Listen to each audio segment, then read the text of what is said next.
Hi, I'm Catherine Fulvio and welcome to Roma Recipes at Ballyknocken Cookery School. Today we're making a lovely chicken cacciatore. It's a hunter's chicken and it's an ever popular Italian dish. And all you need for this is some onions and a nice bit of olive oil to cook your onions off. So to start we need to cook the onions. So we just need a good glug of olive oil here in our casserole dish. That should do it.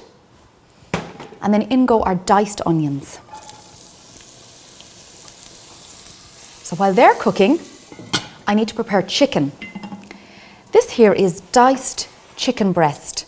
So it's going to cook very fast in this recipe. You can of course use chicken thigh, which is lovely because it's really meaty and has a totally different texture and flavour to it. But the chicken breast cooks faster and a lot of people for health reasons prefer the chicken breast. So we need to coat this in a little bit of flour. In goes the flour. And some salt and pepper. So this is called seasoned flour. And what the flour does is it coats the chicken and then subsequently thickens the sauce.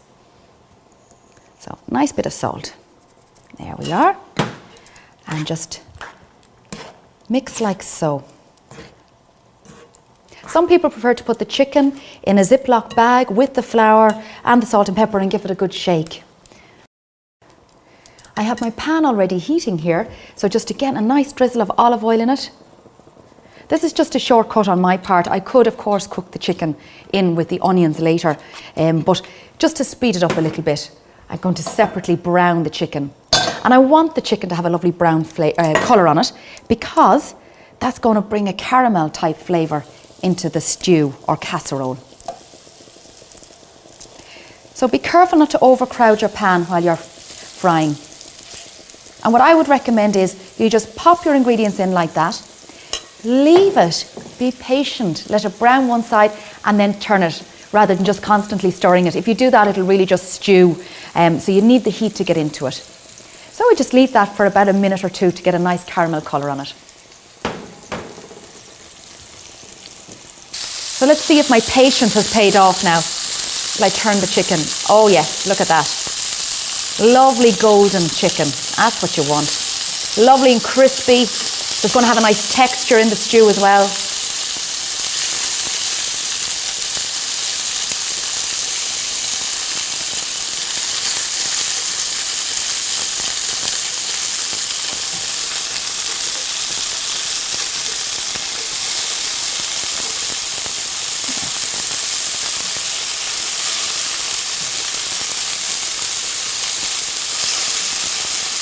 There we go.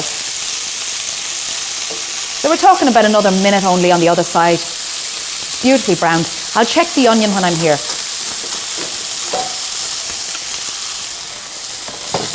Okay, so this is just done. So let's pop this into a spare bowl for a minute.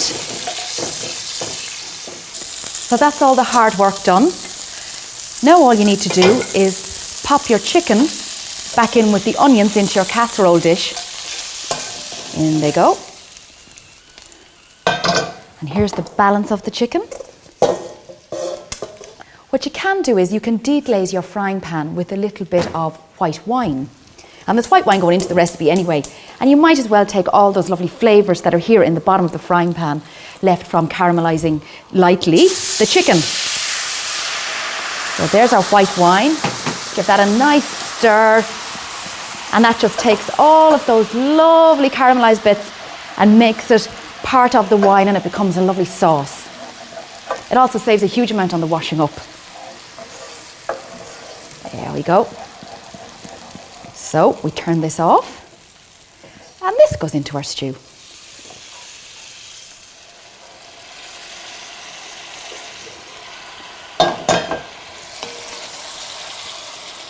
Beautiful. And now we have our all-important ingredients. We need chopped tomatoes for this. And in they go.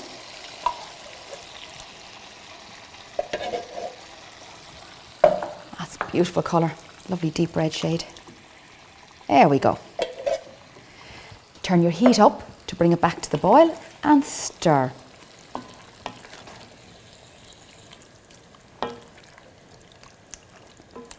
Fabulous. I have a little bit of chicken stock as well, and I'm just going to put a tiny bit in. I don't need too much. I really just want to make sure the chicken is fully covered, and then it will cook properly. Put in too much, you don't want a really liquidy stew. But if the chicken isn't covered, it won't cook properly.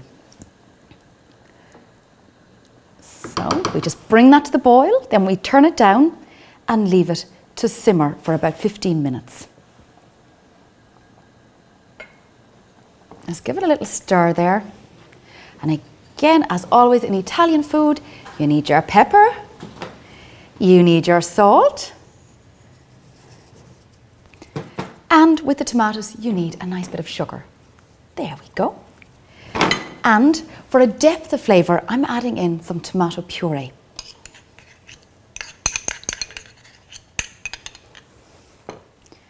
Give that a stir, work the flavours together, and leave that for about 20-25 minutes.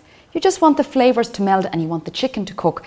Whatever you do, don't leave it on too long, because the chicken, because it's breast of chicken or fillet of chicken, it will dry out if you leave it too long in a stew. There we are. And now for the finishing touches, which are simply some herbs. This is some chopped parsley and black olives, and the stones are gone from these, of course. So in they go.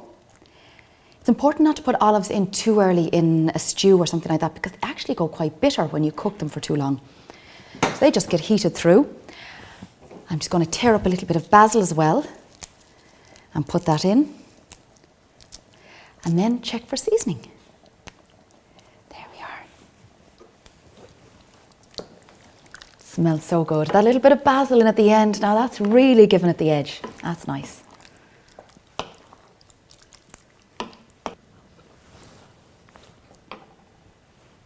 I think it needs a tiny bit more sugar actually.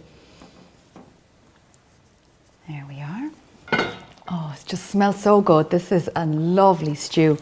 And it's a good crowd pleaser because not only everybody eats chicken, especially if you're cooking for the family.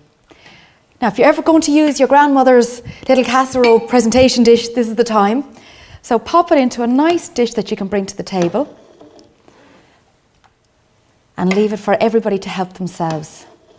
In Italy, it's traditional just to eat this as a meat course, because you would have had the pasta earlier during the pasta course. So for some reason, further beyond Italy, we seem to have embraced the notion of mixing something like meat with pasta. So over our side of the world, it wouldn't be uncommon to serve this with maybe some spaghetti or some penne or farfalle on the side. And it's delicious. So just finish with a nice bit of chopped parsley. And there you have it. Chicken cacciatore. Buon appetito.